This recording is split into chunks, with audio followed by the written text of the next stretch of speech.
and the pastor preached on exactly what my dream was about. And I accepted Jesus Christ. Did you think that was going to be the best thing? That was. But you know what? Immediately following, they were going to send me to prison for 5 years. For an old drug deal.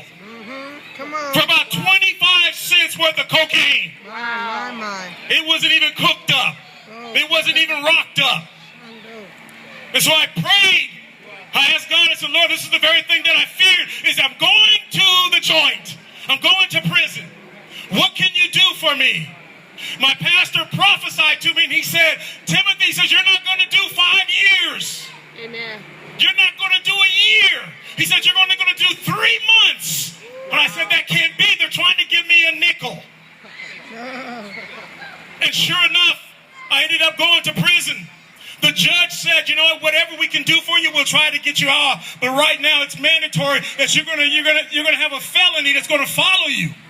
And so I went to prison, and I began to read the Bible from front to back. And as I was up in Shelton, the Bible went in front of me, and it fell in front of me, and I went into a trance, and the angel came from my right side, and he rolled down a screen, and in front of that screen, he began to speak to me, and he began to show me preaching, and he says, I've called you to this, and in my left ear, he says, who else is better to preach my gospel? If you have not been through it yourself, he says, you've been an alcoholic, you've been a drug dealer, you've been abused. Who else is better to call than you?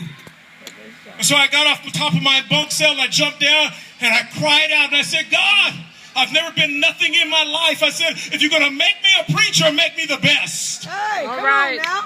And so right after that, I began to preach to the Aryan nation, the black gangster disciples in the prison. All right now, all right. Some of the Muslims.